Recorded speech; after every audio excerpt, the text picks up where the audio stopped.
नमस्ते। Divine journey में आप सभी का स्वागत है। सफला एकादशी इस साल की आखिरी एकादशी है।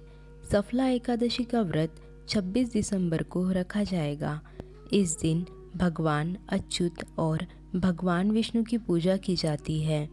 सफला एकादशी के दिन व्रत करने से घर में सुख समृद्धि का वास होता है।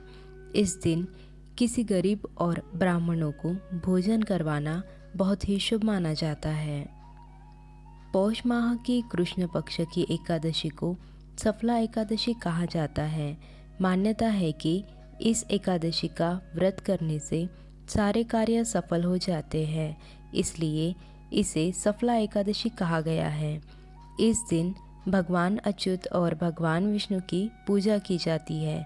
सफला एकादशी इस साल की आखिरी एकादशी है। इस बार सफला एकादशी 26 दिसंबर 2024 को गुरुवार को मनाई जाएगी।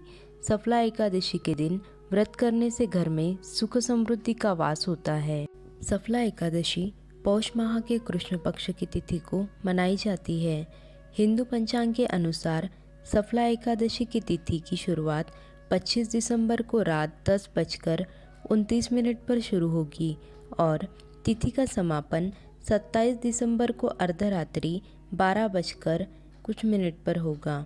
सफला एकादशी का पारण 26 दिसंबर को सुबह 7:12 से लेकर 9:16 तक होगा। सफला एकादशी का महत्व। सफला एकादशी के दिन भगवान अच्युत जी का पूजन किया जाता है। साथ ही इस दिन श्रीहरि का भी पूजन किया जाता है। मान्यताओं के अनुसार सफला एकादशी की रात जागरण करने से भी सारी इच्छाएं पूरी होती है। इस दिन श्रद्धालु बड़े स्तर पर पूजा, हवन और भंडारों आदि का आयोजन करते हैं। इस दिन किसी गरीब और ब्राह्मणों को भोजन करवाना बहुत ही शुभ और फलदायी माना गया है। सफला एकादशी के मंगलकारी व्रत को पूरे विधि विधान से करने से मनुष्य को मृत्यु के बाद विष्णु लोक की प्राप्ति होती है। इसी के साथ इस व्रत से मानव जीवन में भी सुखद जीवन की प्राप्ति होती है। सफला एकादशी की कथा।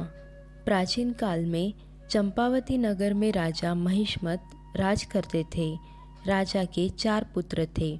उनमें लुम्पक बड़ा दुष्ट और पापी था। वह पिता के धन को कुकर्मों में नष्ट करता रहता था। एक दिन दुखी होकर राजा ने उसे देश से निकाल दिया, लेकिन फिर भी उसकी लूटपाट की आदत नहीं छूटी। एक समय उसे 3 दिन तक भोजन नहीं मिला। इस दौरान वह भटकता हुआ एक साधु की कुटिया पर पहुंच गया। सौभाग्य से उस दिन सफला एकादशी थी। महात्मा ने उसका सत्कार किया और उसे भोजन दिया। महात्मा के इस व्यवहार से उसकी बुद्धि परिवर्तित हो गई। वह साधु के चरणों में गिर पड़ा। साधु ने उसे अपना शिष्य बना लिया और धीरे धीरे ल्यूक का चरित्र निर्मल हो गया। वह महात्मा की आज्ञा से एकादशी का व्रत रखने लगा। जब वह बिल्कुल बदल गया तो महात्मा ने उसके सामने अपना असली रूप प्रकट किया। महात्मा के वेश में स्वयं उसके पिता सामने खड़े थे। इसके बाद लुम्पक ने राजकाज संभालकर आदर्श प्रस्तुत किया और वह आजीवन सफला एकादशी का व्रत रखने लगा। एकादशी पर भगवान विष्णु और माता लक्ष्मी की पूजा करने से साधक के भाग्य में वृद्धि होती है। इतना ही नहीं, विवाह में आ रही बाधाएं समाप्त होती है। हिंदू धर्म में सफला एकादशी को सफलता से जोड़ा गया है।